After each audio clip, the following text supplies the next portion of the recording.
Hey y'all, how you doing? Sally on the voice here. Ah, I'm just super juiced. I'm super juiced today. Had a meeting with my team, getting things together, super juiced.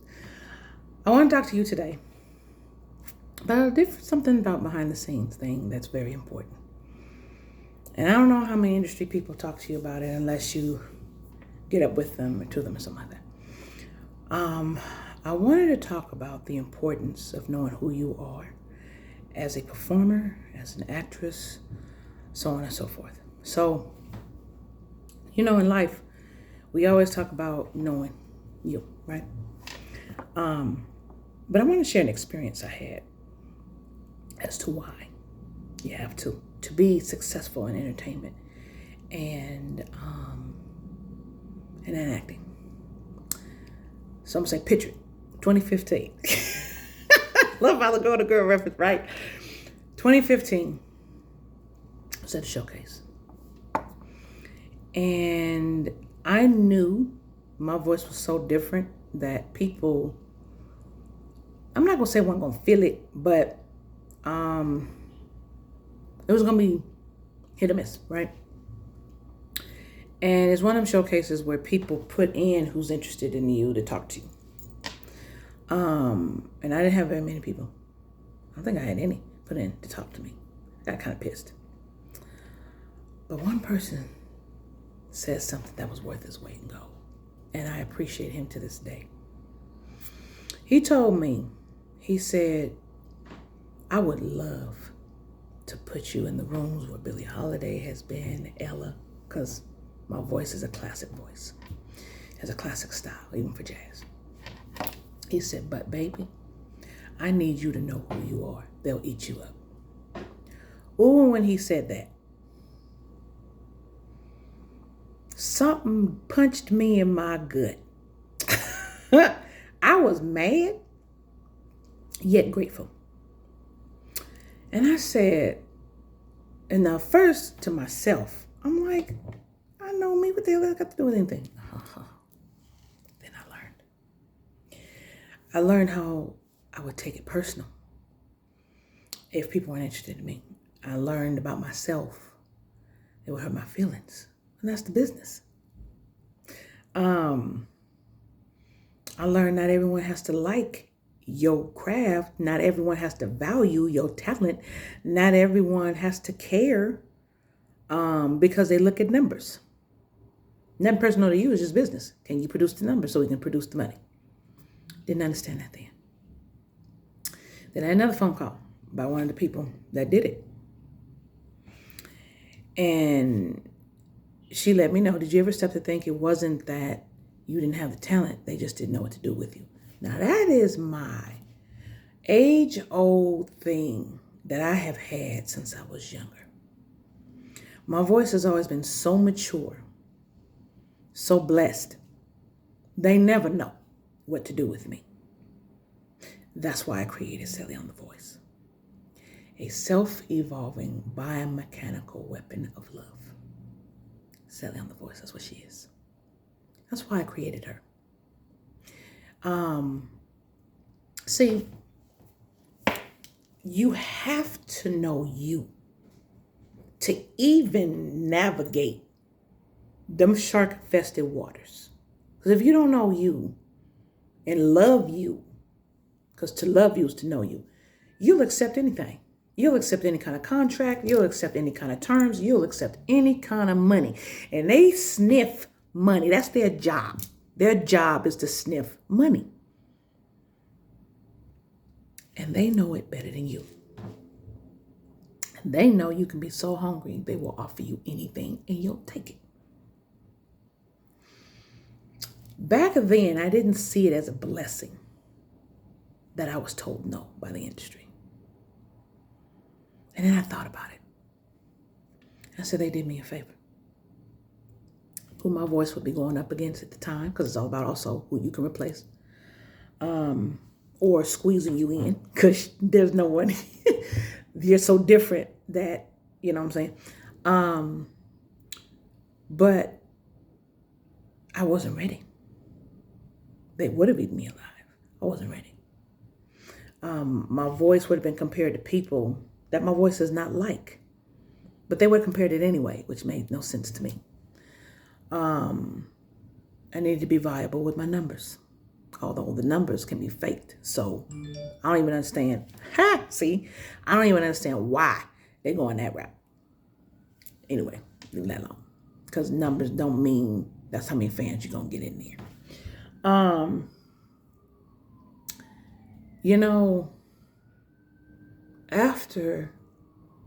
Now that's 2015, right? This is 2023. That's 8 years from now. 8 years.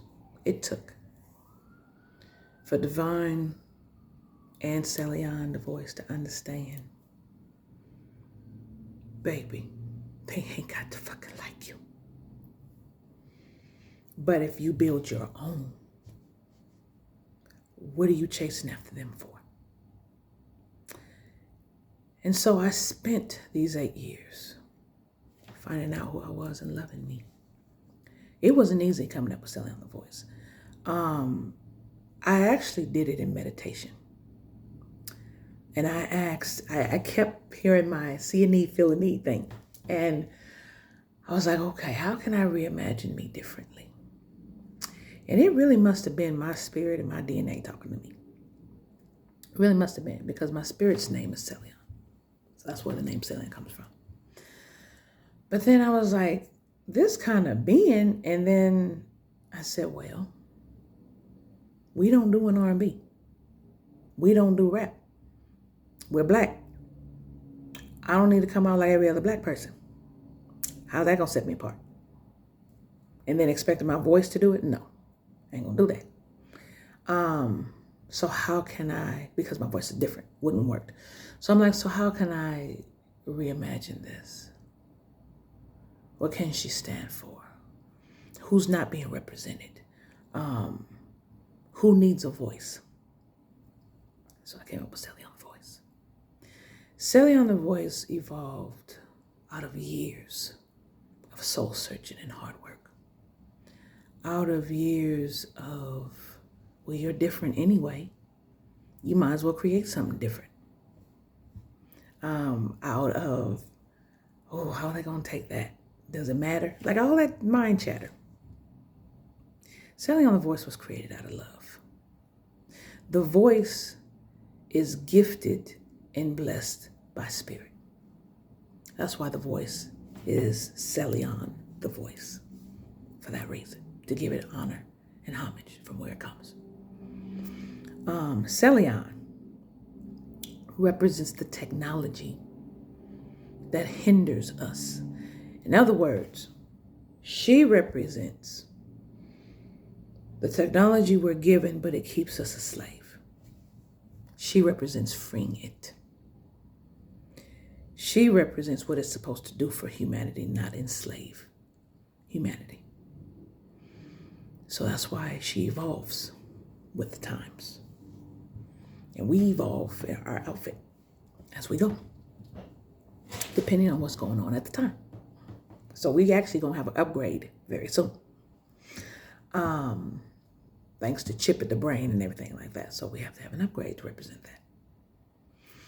So it's very interesting how it came to be. But to step foot into the entertainment world, you have to know who you are. You have to be strong in who you are, and you have to honor who you are, because they will try to make you believe in everything you are not. Not everybody.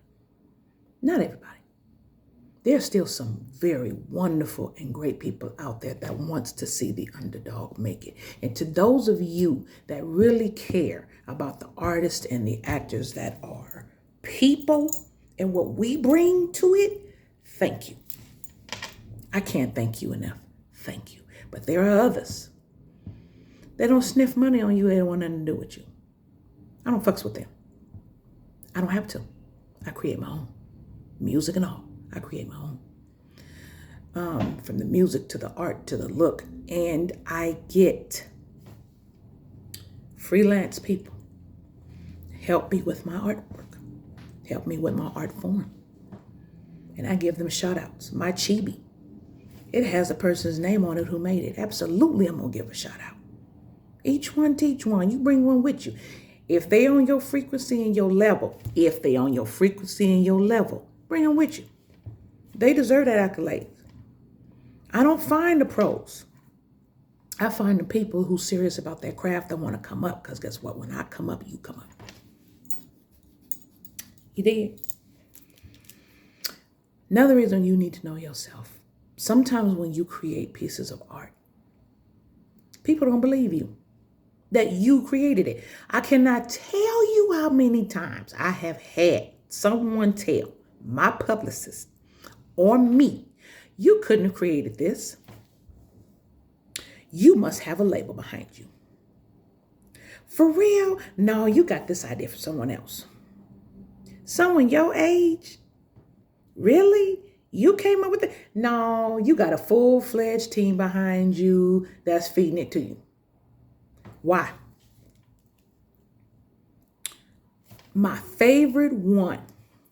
Do you know what you created? No, boo-boo. I just came up with it one day and didn't see where it goes. Yeah, I do. I really do. And I'm like, really? Because I look the way I look and I'm as old as I am? I couldn't create something like that? Out of the passions and the loves that I love, my children love, for real? You see the short-mindedness? Back then, I would have taken that personal. I would have been ready to throw down. I had to grow up quite a bit to be like, you know what?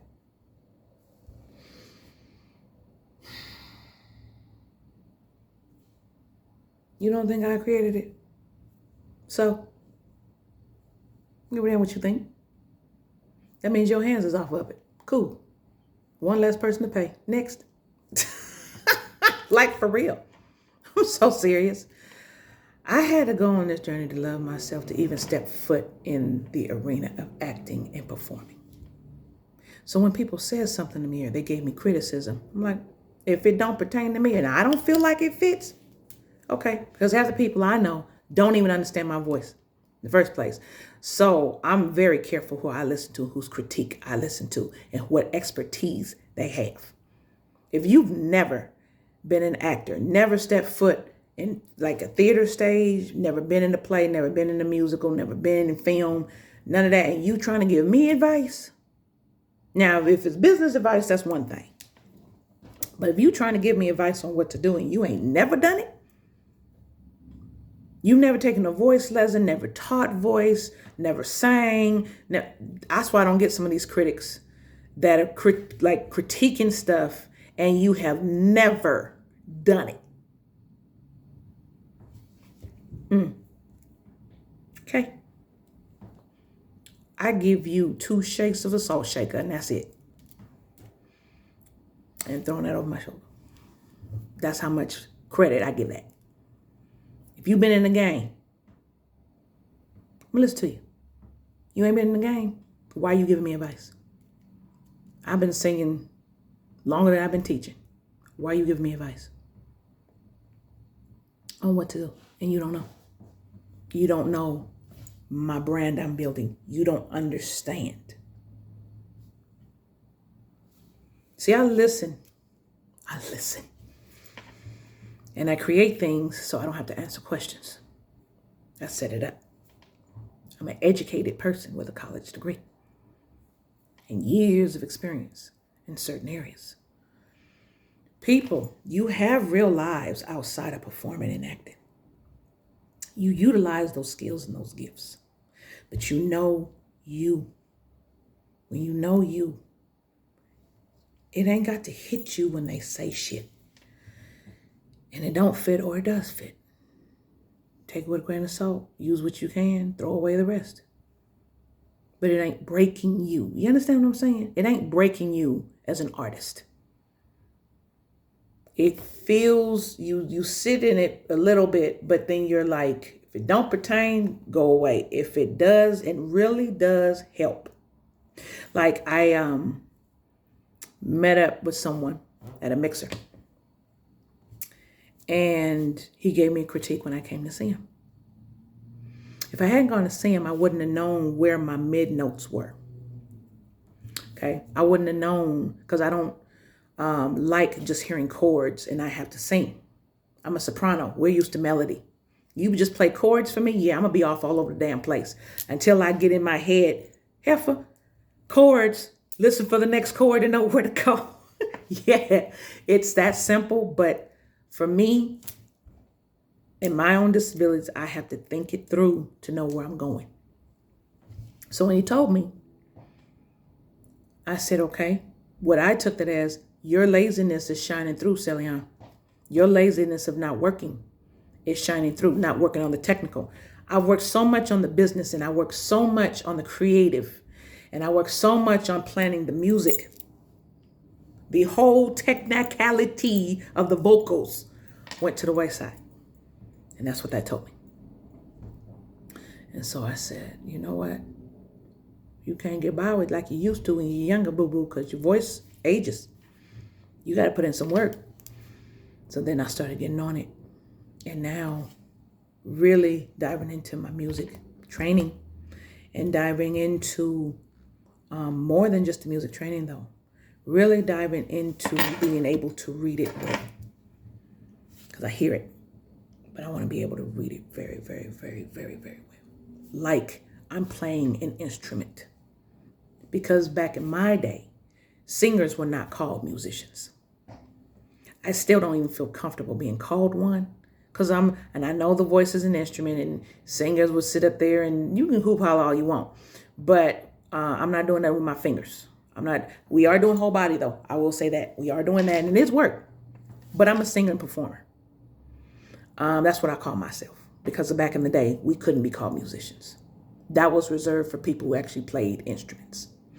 And rightfully so, if you're a singer and your technique is not where it should be, you're a musician in training, as far as I'm concerned, because you don't have full command of your instrument. So I am a musician in training. I'm going to give musicians their just due, because I know I've taught band, and I know the hours that it takes over and over and over and over to learn it. I had to do that with steel pan drums. I had to learn the string section, the wind section, the brass section. I had to do all that, percussion. I had to do all of that to even be able to teach music. I had to do all of that. That's not where my weakness lies, though.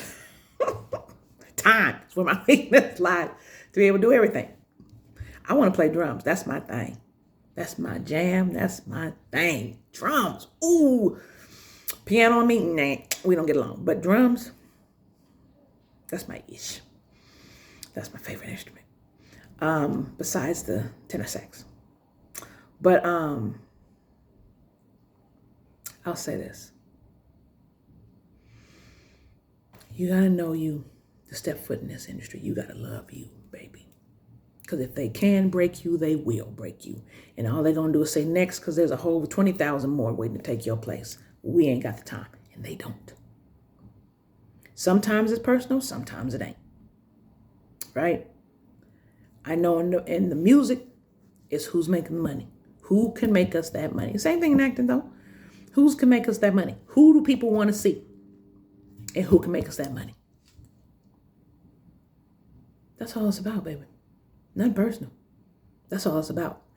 Also, 4, if you are my age, you're older, you know your voice, you don't take bullshit, they don't want to deal with you because you're not malleable. You're not Play-Doh, where they can shape you the way they want you. And then that's what you're going to do.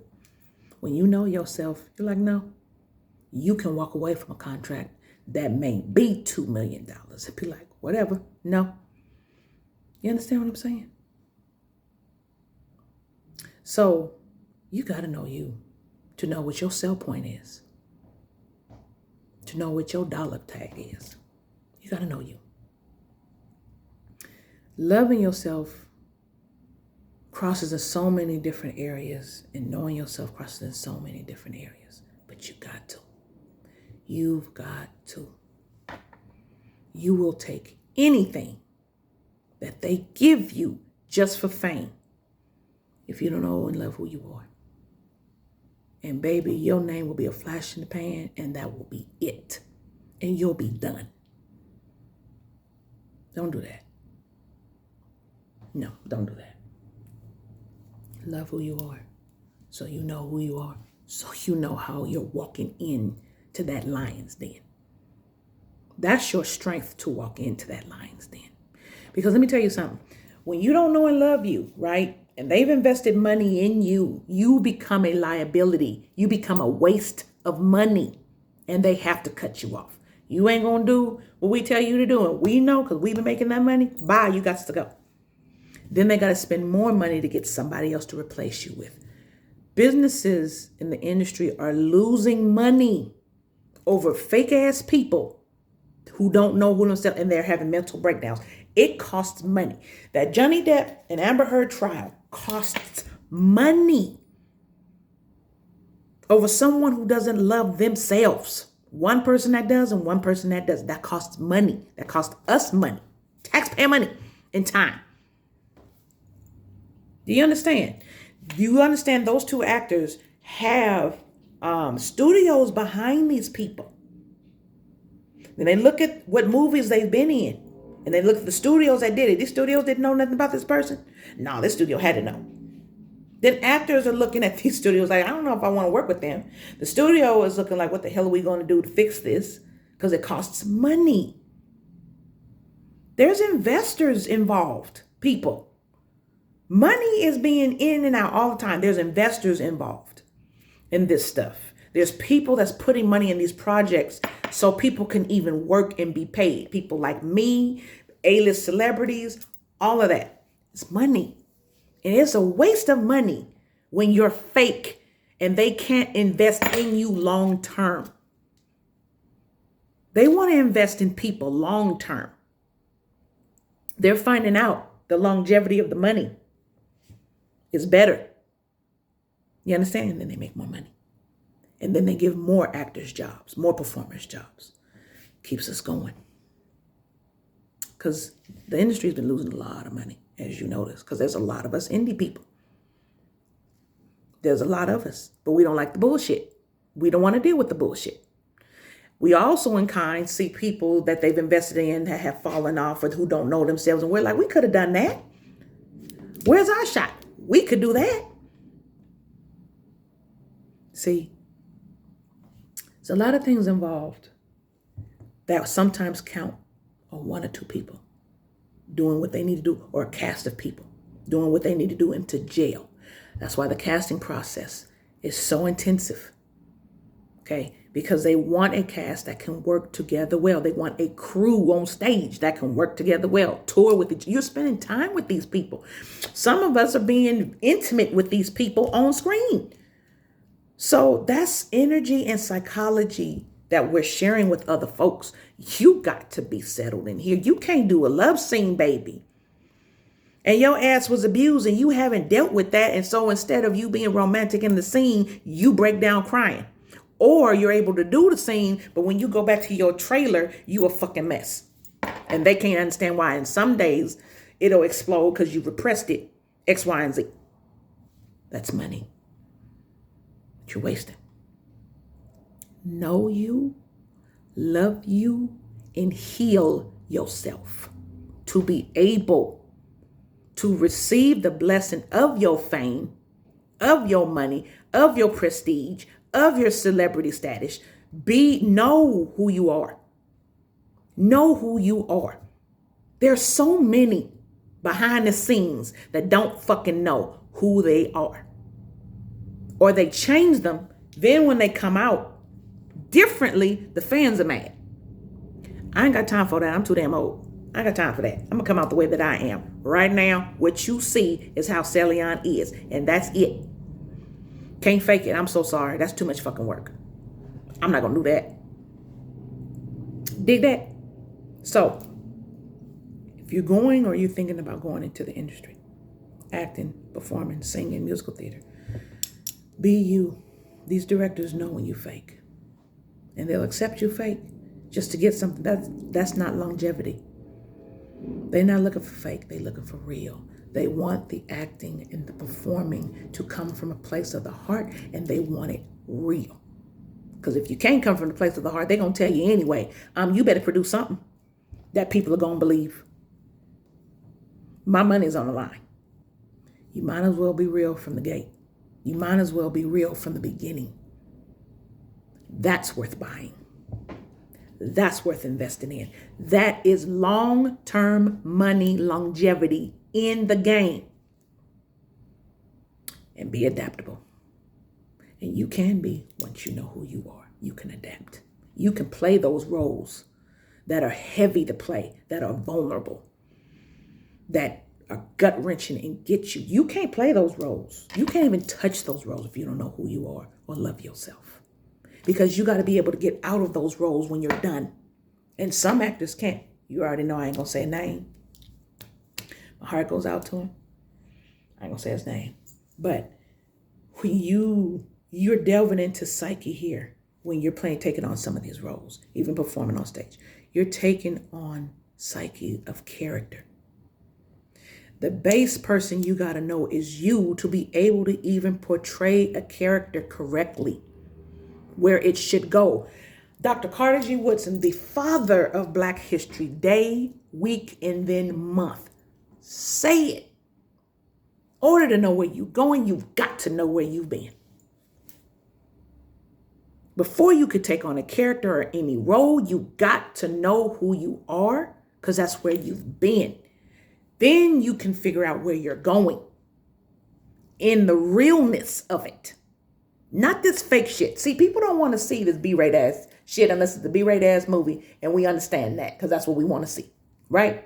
But from our A-list celebrities, we expect them to get vulnerable. We expect them to go to those places. We expect them to give us back our money's worth that we've invested, and emotion that we've invested in them. We actually love some of these people, right?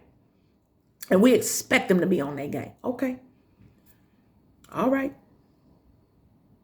You following suit? Know you. You don't know you, that character is not believable. We can't believe it. That you're taking on a musical theater character. We can't believe it. Whoever you're portraying on stage. See? Can't believe it. Know you. All right, y'all. Love you. And I hope this was helpful, but this is a little bit of, wanted to give a talk about loving and knowing who you are to really move forward in your craft. And your base is your real self.